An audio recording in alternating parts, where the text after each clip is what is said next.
চারটি কথা মুখের উপরে বলে দেওয়া নিষেধ। আপনি যত রেগেই থাকেন না কেন, এই চারটি কথা মুখের উপর বললে আপনারাই বিপদে পড়বেন। মারাত্মক একটা বিষয়। এক নাম্বার হচ্ছে, মুখের উপর কখনো বলতে পারবেন না তোমাকে ছেড়ে দিব, তালাক দিয়ে দিব, ভয় দেখানোর জন্য, অর্থাৎ রাগের মুহূর্তে আপনি পানিশমেন্ট দেওয়ার জন্য এই ভয় দেখাইলেন। এটা বলা ঠিক না, এটা জুলুম, এবং এটার মাধ্যমে একটা ঘটনা ঘটে যেটা আপনি বিপদে পড়বেন। আল্লাহর হাবিব জানিয়েছেন, বুখারীর বর্ণনা, ইবলিস শয়তান তার আসনকে সমুদ্রের উপর বসায় খোঁজ নাই আজকে কোন দুষ্ট যিনি কি অপরাধ করলি। কেউ এসে বলে অমুককে দিয়ে আজকে জেনা করালাম, কেউ বলে মিথ্যা কথা বলালাম, কেউ বলে হত্যা করালাম, কেউ বলে সুদ খাওয়ালাম। কোনোটাই ইবলিস শয়তান এত খুশি হয় না যেই দুষ্ট যিনি এসে বলতে পারে স্বামী স্ত্রীর সম্পর্ক নষ্ট করিয়ে দিলাম, তালাক ঘটাইয়া দিলাম।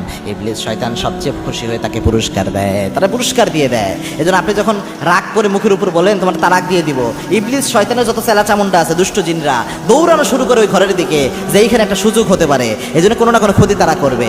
দুই নাম্বার হচ্ছে, স্ত্রীকে মুখের উপর কখনো বলবেন না তুমি আমার জীবনের বোঝা, কেননা ওই মেয়েটা তার আব্বাকে ছেড়ে আম্মাকে ছেড়ে সব ছেড়ে আপনার ঘরটাকে আপন বানায় নিয়েছে, আপনাকে নিজের একমাত্র অস্তিত্ব বানিয়ে নিয়েছে। এই মেয়েটাকে কখনো বোঝা বলবেন না, সে নিজেকে অস্তিত্বহীন মনে করে, এটা তার উপর জুলুম হয়ে যায়। তিন নাম্বার, তার চেহারা নিয়ে কখনো খোঁটা দিবেন না। রাসূলের এক স্ত্রী একবার আরেক স্ত্রীর চেহারা নিয়ে একটু খোঁটা দিয়েছিল। আল্লাহর হাবিব বলেছিলেন যে এই কথাটা যদি সমুদ্রে ফেলে দিই, এই সমুদ্রের পানি সব কালো হয়ে যাবে, এমন জঘন্য একটা কথা তুমি বলে ফেলেছো। চার নাম্বার হচ্ছে, তার পরিবারকে, তার আব্বা আম্মা এদেরকে তুচ্ছ তাচ্ছিল্য বা অনেক গালমন্দ আপনি করছেন, এটা যেন না হয়। আল্লাহ আমাদের সকলকে আমলগুলো করার তৌফিক দান করুন, আল্লাহুম্মা আমিন।